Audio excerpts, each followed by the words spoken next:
नास्तिकों द्वारा ईश्वर के विरुद्ध बहुत से आर्ग्यूमेंट्स दिए जाते हैं। आज हम उन आर्ग्यूमेंट्स का रिबटल या जवाब समझने की कोशिश करेंगे। पहला आर्ग्यूमेंट है ब्रूट फैक्ट आर्ग्यूमेंट, जो कहता है कि यूनिवर्स बस यूं ही बिना किसी एक्सप्लेनेशन के एग्जिस्ट करता है।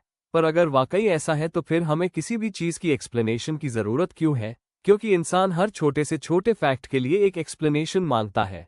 मगर हम जैसे ही सबसे बड़े फैक्ट यानी यूनिवर्स के लिए एक्सप्लेनेशन मांगते हैं तो नास्तिक कहते हैं कि उसकी कोई जरूरत नहीं है। अजीब बात है। दूसरा आर्ग्यूमेंट है क्वांटम इंडिटर्मिनेसी आर्ग्यूमेंट, जो कहता है कि क्वांटम फिजिक्स अनुसार घटनाएं बिना किसी कॉज के हो सकती हैं।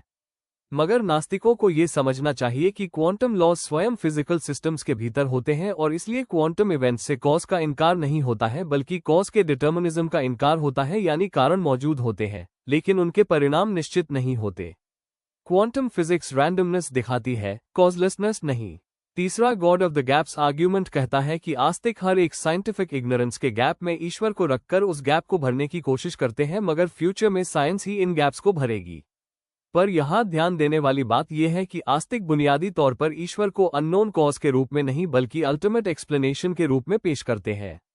नास्तिकों का ऑकम्स रेजर या पार्सिमनी आर्ग्यूमेंट कहता है कि यूनिवर्स को बिना ईश्वर के एक्सप्लेन करने पर ईश्वर की जरूरत ही नहीं रह जाती है। पर सोचने वाली बात यह है कि अगर यूनिवर्स कंटिंजेंट और फाइन ट्यून्ड है तो ईश्वर का अस्तित्व गैर जरूरी नहीं बल्कि जरूरी बन जाता है।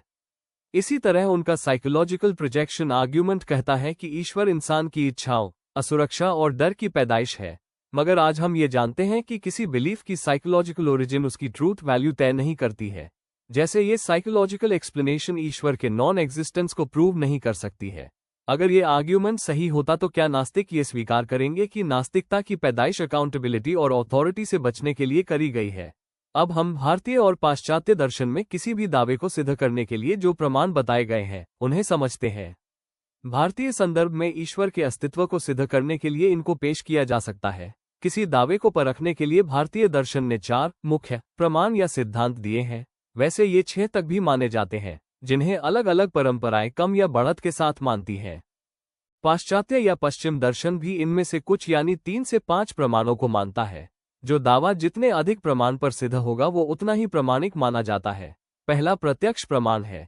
ये कहता है सामने प्रत्यक्ष उपलब्ध चीजों से या इंद्रियों यानी 5 सेंसर्स से हासिल किया ज्ञान अपने आप में सबसे बड़ा प्रमाण होता है। इसमें टच, सी, स्मेल, हियर और टेस्ट के द्वारा प्राप्त हुआ ज्ञान आता है। दूसरा है अनुमान प्रमाण। ये कहता है कि अनुमान लगाकर प्राप्त किया गया ज्ञान भी प्रमाण होता है, जैसे कपड़ों को हिलता हुआ देखकर ये अंदाजा लगाना कि हवा चल रही है। इसी तरह सृष्टि के बारे में लगाए जाने वाले अनेकों अनुमानों के आधार पर ईश्वर के अस्तित्व की स्थापना करी जा सकती है। तीसरा है उपमान प्रमाण। इसमें ज्ञान की प्राप्ति तुलना या रिलेशन के माध्यम से होती है। जैसे हमने शेर को देख रखा है तो शेर के हुलिये के आधार पर बब्बर शेर को पहचान लेना कि ये उसी प्रजाति का जीव है, ये उपमान है।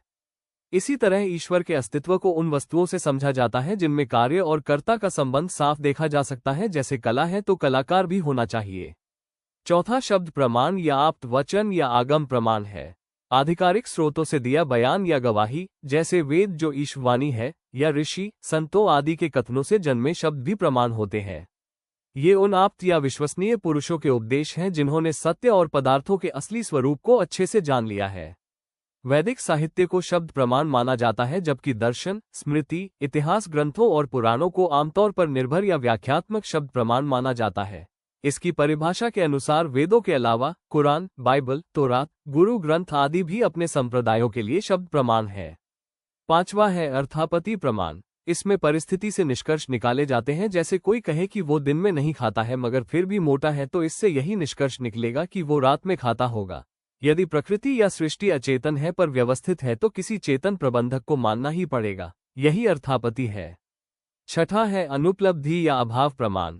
ये अभाव का ज्ञान है।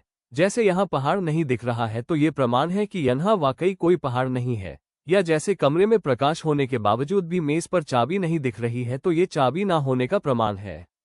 अगला प्रमाण तर्क या बुद्धि प्रमाण है, जो मुख्यतः पश्चिम दर्शन का सिद्धांत है। इसमें बुद्धि व तर्क से प्राप्त हुए ज्ञान, जैसे गणित, विज्ञान, तर्कशास्त्र आदि को प्रमाण माना जाता है।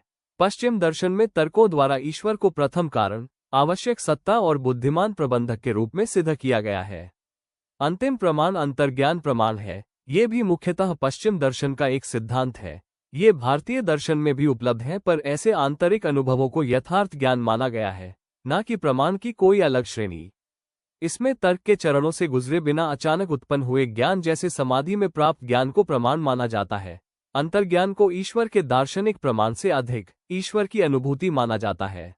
पश्चिमी दर्शन में मेमोरी और इंट्रोस्पेक्शन को भी स्वतंत्र प्रमाण माना गया है, जबकि भारतीय दर्शन में इन्हें अन्य प्रमाणों के अंतर्गत ही माना गया है। अगली बार हम इतिहास और वर्तमान के उन सभी वैज्ञानिकों और दार्शनिकों के कथनों पर बात करेंगे जिन्होंने ईश्वर के पक्ष में बहुत से असाधारण तर्क दुनिया के सामने रखे हैं।